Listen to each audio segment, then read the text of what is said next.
What's the best state for nomads? You know, I've been covering this. I've been covering nomads here for 5 years now on the Camo Dave channel, and I think I know. I think I know. If you know which state is, if you're going to be a nomad and you can pick like one state to be in or one general region around a state, which state should you be in? Which would be a good state? You know, again, I think we probably got to rule out anywhere too far north.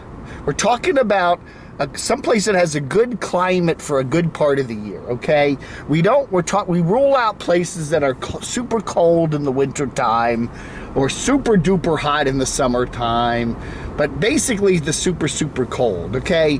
So we don't want places like Montana, New York State, Maine. Even though Maine's a beautiful place, and for part of the year it'd probably be it's got to be a good place to go for nomads. It's still, you rule out those upper tier states where it gets really cold in the wintertime, because it's just hard to be a nomad when it's that cold. Living in an RV or a trailer or something, forget it. Car, yeah. So rule out those states, and you got to rule out the Midwest because it's kind of very stormy in the summer and there are tornadoes and stuff. You got to rule out a lot of the East Coast, particularly the Northeast, because it's very urban and it's hard to get campgrounds now, and it's hard to boondock, and the towns and cities are not particularly RV friendly. So okay, then we rule out that. You got to rule out maybe California because it's getting too expensive out there. Gas prices are way up, $4 a gallon in a lot of places, and again. So what are the good states? Again, I think we say, as we mostly say, the South, and the South.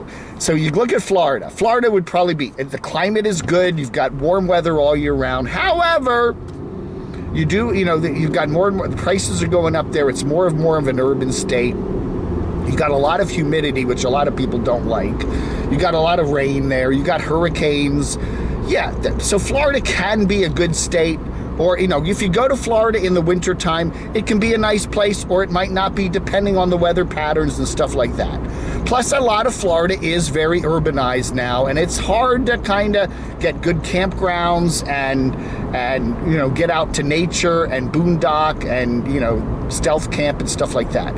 So still, East Coast is congested. So, okay. I like this area, North Carolina. I would say North Carolina is a very good place for a nomad to be. I would say most of the year. Again, you get rain here, you can get hurricanes, the prices here are good, you've got a lot of good campgrounds. I'd say for the East Coast, somewhere like Georgia or North Carolina South Carolina probably all be very good states. Again, you got the hot weather in the summer. Hot weather in the summer to deal with. So yeah, July, August, but again, you can go, especially in North Carolina, you can go up in elevation up to 5,000 or 6,000 feet and get away from some of that heat. So you do have that advantage in North Carolina. Texas would also be a good state to be in, I think, if you're a nomad. It's a big open state. It's very diverse. You can go out west, and get away from everybody. It does have good weather most of the year. However, you can get hurricanes, especially around Houston and East Texas. They are coming in off the Gulf rather frequently these days.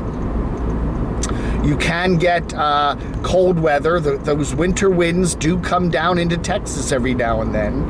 And it can get blazingly hot in parts of Texas. West Texas can get very, very hot at certain times of the year. And you also have big storms, big thunderstorms and stuff like that. So Texas can be a good state. I'd have to say, again, as we've proven, as the nomads have led us in this direction, why are so many nomads in Arizona, Because, all in all, it's probably the best state for nomadic living, Arizona, New Mexico.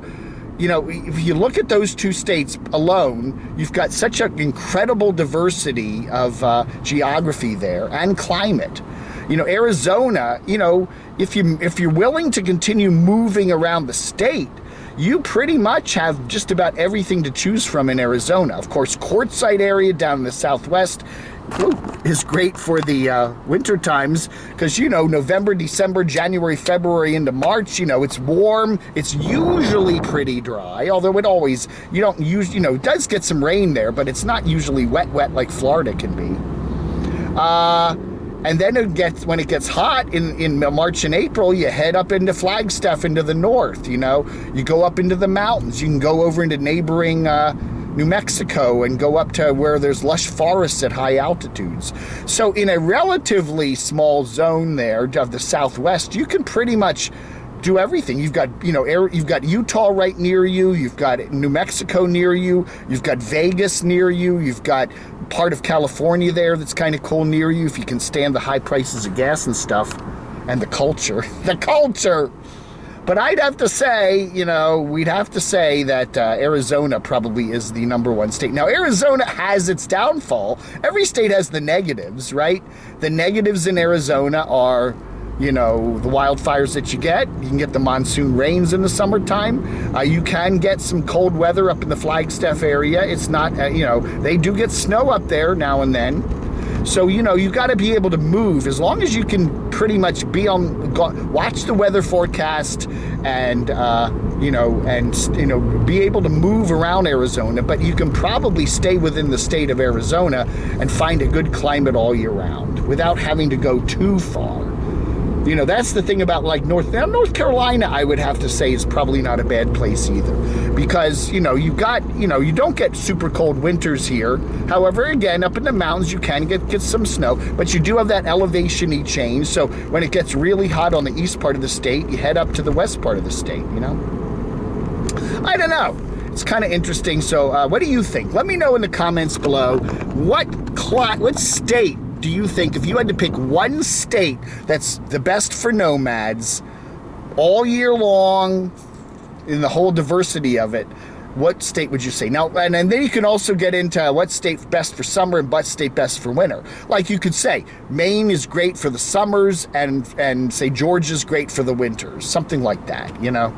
But full year, what single it out, best state for nomads, bar none. What do you say? I'd say Arizona, but what do you say? Let me know in the comments below. Hey, thanks for watching. Vloganda!